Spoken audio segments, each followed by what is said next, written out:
What will happen if the Russians blow up the Zaporizhzhia nuclear power station? Does anyone doubt that they will also blow up the Zaporizhzhia nuclear power station before retreating? This is a June 6 tweet from Ilya Novikov. Novikov is a Russian lawyer who now lives in Ukraine. His tweet was a reaction to the destruction of the Kakhovka Dam. It was apparently blown up by the Russians.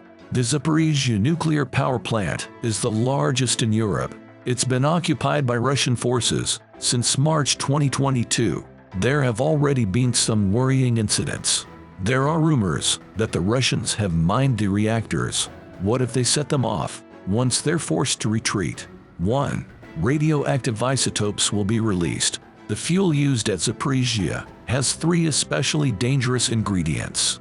Iodine-131 is the least harmful. Its half-life is just 8 days. But people with iodine deficiency will be at risk during that time. The isotope can replace iodine in the thyroid gland. This may cause thyroid diseases, including cancer. Strontium-90 and cesium-137 last longer. Their half-lives are 29 and 30 years respectively. Strontium replaces calcium in human bones. This causes radiation damage to the body.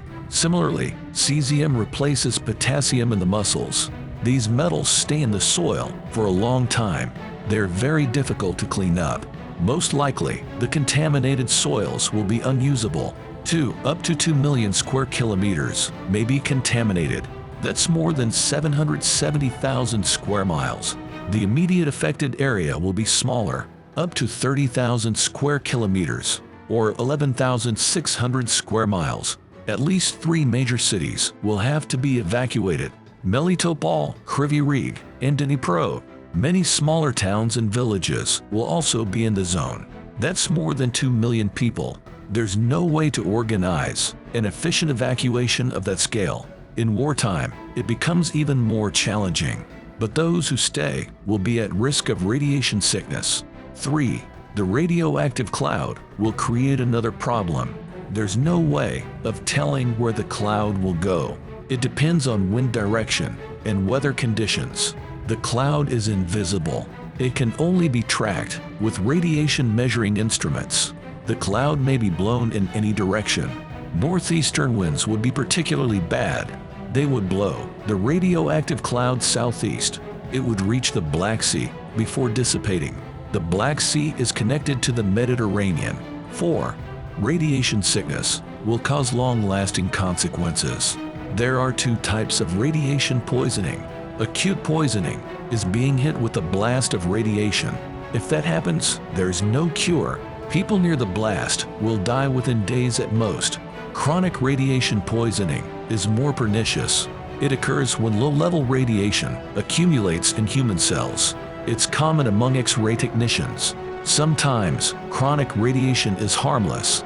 Other times, it may precipitate cancer or even organ failure. The worst thing is, it's absolutely unpredictable. 5. The economic effects will be incalculable. The nuclear power plant supplied 20% of Ukraine's pre-war power. Not only will its destruction be an environmental disaster, it will make a large swath of Ukraine uninhabitable for years. It will put an enormous strain on the healthcare infrastructure. It will devastate the already war-torn economy. Most Ukrainian refugees in Europe won't want to return. Many more people will flee Ukraine. Depending on where the cloud goes, others will also leave their homes. All these scenarios are purely hypothetical. Only one thing is 100% certain. Whatever happens, Russia will blame it on Ukraine and/or the US.